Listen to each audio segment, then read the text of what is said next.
এই গাইস আসসালামু আলাইকুম। আজকে আমরা দেখব আমাদের ডিঅ্যাক্টিভেট হওয়া ফেসবুক পেজ আমরা কিভাবে খুব সহজে রিকভার করব। আমরা এখন ফেসবুকে লগইন করে নিব। তো ফেসবুক লগইন করার পর আমাদের উপরে যে প্রোফাইল আইকন আছে আমরা প্রোফাইল আইকনে ক্লিক করব। এরপর সেটিং অপশনে যাব। আমরা সেটিং অপশনে যাওয়ার পর এরকম কিছু ইন্টারফেস চলে আসবে। আমরা এখন নিচের দিকে যদি স্ক্রল করি দেখতে পারবেন এখানে ফেস নামের একটি অপশন আছে, সেখানে আমরা ফেজে ক্লিক করব। ফেজে ক্লিক করার পর এখানে দেখতেছেন উপরে লেখা আছে রিঅ্যাক্টিভেট ইওর ফেস। তো আমরা ভিউতে ক্লিক করব। এখানে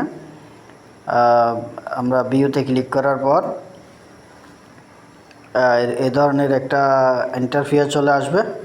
এখানে দেখতে পাচ্ছেন এটা আমার ফেজ, আমি রিঅ্যাক্টিভেট করে রাখছি। এখন আমরা রিঅ্যাক্টিভেটে ক্লিক করব। রিঅ্যাক্টিভেটে ক্লিক করার পর আমার ফেজটা আগের মতোই অ্যাক্টিভ হয়ে যাবে। তো ধন্যবাদ সবাইকে, সবাই ভালো থাকবেন। খুব সহজেই আমাদের ডিঅ্যাক্টিভেট করা ফেসবুক পেজ রিঅ্যাক্টিভেট করে নিতে পারেন আপনারা সবাই।